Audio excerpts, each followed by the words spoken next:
Hi, it's Maggie the Irish Gypsy here to bring you your June 2019 general reading. We're looking at the first half of June here today from the 1st to the 15th. Welcome to everybody here. Welcome to any newcomers and first timers, and welcome back to any followers and subscribers. And thanks for taking the time to tune in today. And also thank you for those of you who send in your support, feedback, and comments. Much appreciated. Thank you. And always a big note of gratitude to all of my clients out there, both regular and new, for keeping me so continuously busy with personal readings. It's an honor and a pleasure to read for you as well. Thank you. And as many of you who follow me know, if you are interested in setting up a personal reading with me, live or recorded, you can get more info and contact details by clicking on the description link below or going to my YouTube channel's homepage and clicking on the little About button there. You can email me directly at Maggie1McGuire@gmail.com. I'd be delighted to work with you. I can usually respond to your initial request with more info within the same day or the first 24 hours. And setting up the actual reading is pretty timely too. I do readings full-time, 6 days a week. It's all that I do. So I'm pretty diligent at working with your schedule in mind to schedule readings as quickly as we can. So send me an email if you're interested. We'll go from there. All right, let's move right into this reading. This is for the water sign of Scorpio for the first half of June 2019. Remember that general readings always resonate a little differently for everybody. So if you know your rising sign, moon sign, Venus sign, watch those as well for additional clarification. Okay, my beautiful Scorpions. Scorpio, first half of June. Okay, Scorpio, we begin with the Fool, my favorite major arcana card, followed by the King of Pentacles in reverse. Next to that, we have the Sun, beautiful, followed by the Three of Cups, goodness. From the bottom of the deck, your overall energy and focus and guidance for the first half of June is the Nine of Wands. It's interesting that you have the kind of push through card, which is often what I refer to as the Nine of Wands. I've heard this referred to as the Wounded Warrior card too. It does represent, often is depicted as a soldier. What do soldiers do? They're trained to fight, to defend, to guard, etc. And this soldier has been through quite a bit. Aces represent the number one in the tarot, the seed, the start, the beginning, and tens usually represent achievement, fulfillment, or coming full circle, or a cycle drawing to a close, whether it draws to a close in a way that you completely leave something behind, or whether something just culminates and you feel like everything's finally come together. So 9 represents being very close to the end of something, or very close to something coming full circle, or being done with something. The group of wands behind him represent some obstacle that he has run into, another hurdle. And he's withdrawn for a bit, and he's kind of taken a knee, holding on to one of the wands for support. You know, perhaps feeling discouraged, depressed, tired. He just wants to be done. He thought he was really close to being done, and all of a sudden here's this new whatever it is that he has to deal with. Fill in the blank. A general reading is going to mean different things to everybody. He doesn't realize how close he is to being done. All he can see is the obstacle in front of him. I mean, it's very difficult when you're in the absolute bottom of a valley to actually see what lies over the hill. But he's very, very close, even though he feels, you know, like, oh my gosh, do I have to deal with this? Do I have to deal with this again? How do I deal with this? Do I even want to deal with this? Should I just give up? I often feel like this is the 11th hour card. It's darkest before it's dawn, you know, all those platitudes. It just represents being very, very close to succeeding or finishing something, being done with something.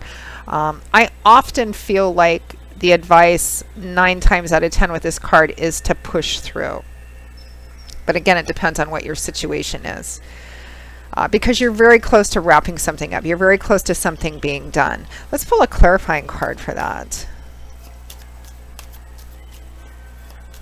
I feel like it has something to do with this King of Pentacles in reverse. Some new beginning or some new path you want to start out on. And the King of Pentacles, I feel, represents a person in your life someone you have some kind of relationship to, whether it's love and romance or friend or family or father even, or a work colleague, that is in the reverse, clarifying the Fool in the upright. The Fool in the upright is the very first major arcana card in the tarot. He has the 0 at the top of his card. Excuse me. He's just getting ready to start on his brand new journey through life. And all of the cards after the Fool are about the Fool's journey through life, which is our journey through life.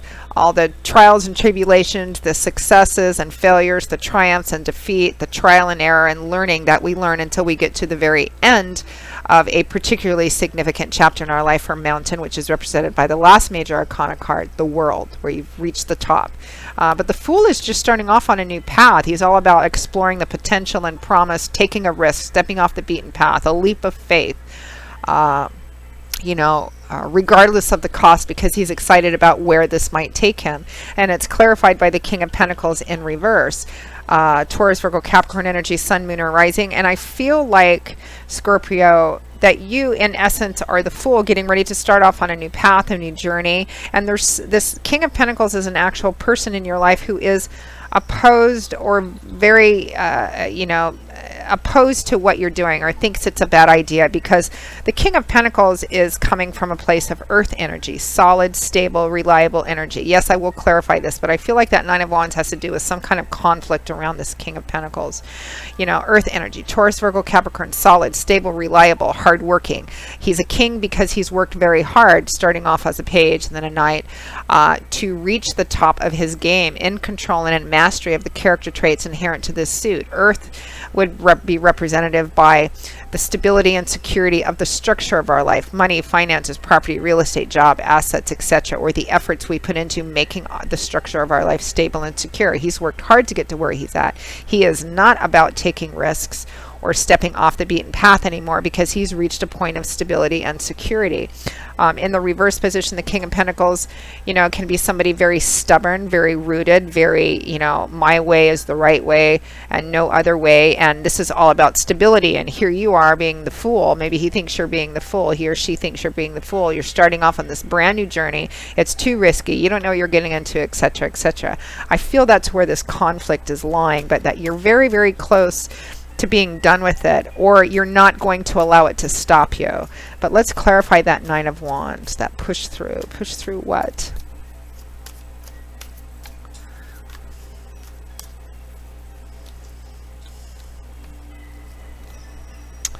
Five of Wands, conflict. The same old circular conflict, the same old fight, argument. Sometimes it's rumor or gossip mongering, particularly in maybe a social network or a work environment. It can represent that as well. But it can represent fighting. For some reason, I just got family dynamics. Perhaps for some of you, this King of Pentacles is a father figure, or even a husband, or, it's showing up as male, but in a general readings, we cannot be that gender specific. Even in personal readings, sometimes it isn't. So it could be female as well. But I feel like you're fighting over the same thing over and over again, and you are... It may sometimes put you in a place of self-doubt, but I feel like you're going to push through this and start this journey anyway, because you do. I think many of you do. We have next to that just a spectacular combination of energy, the Sun and the Three of Cups. Some of you may be going on vacation with friends, or kindred spirits, or with a group of people.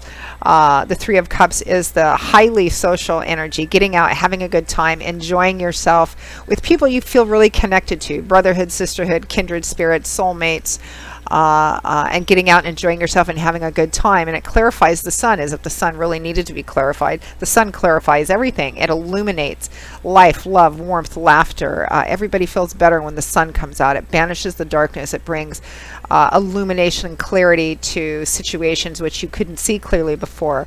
It uplifts energy. It loosens up restrictive energies. Darkness into light, sickness into health, winter into spring.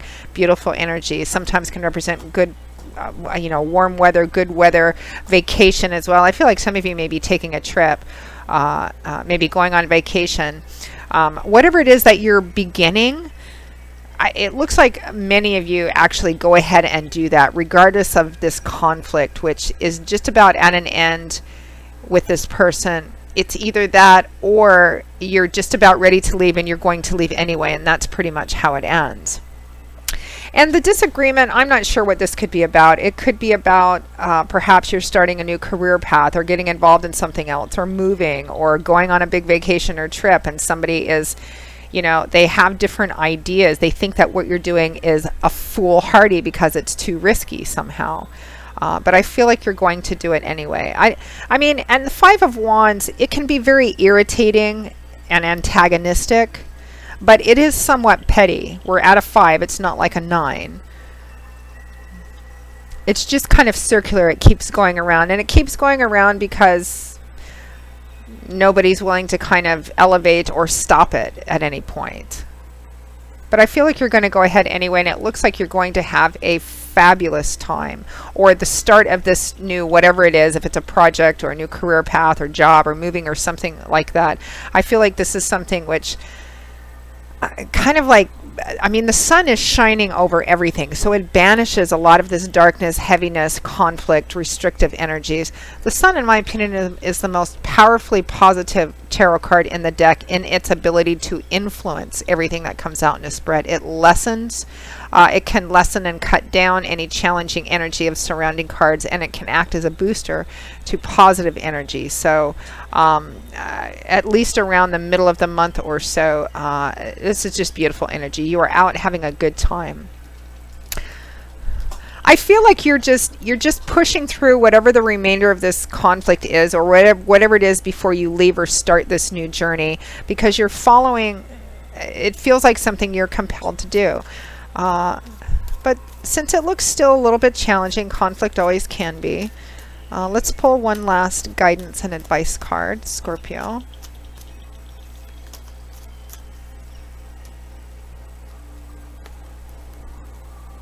The High Priestess, follow your intuition. That's what the High Priestess does.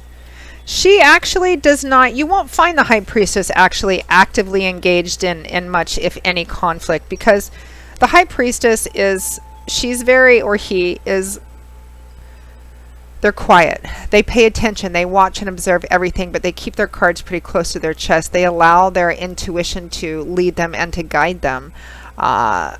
Flashes of inspiration where you feel compelled to go, dreams perhaps that repeat itself. Our intuition, some people call it higher self, some people call it gut instinct. Our intuition is that conduit or cable, if you will, that connects us to the divine, that we get ideas which seem to come out of nowhere, flashes of inspiration, repeating dreams, messages trying to come through and prompt us to or towards something. And this is really what you need to pay attention to. And I feel like you already are anyway, that's what's propelling you into taking this big leap of faith and going off into what appears to be rather fantastic energy with other people as well.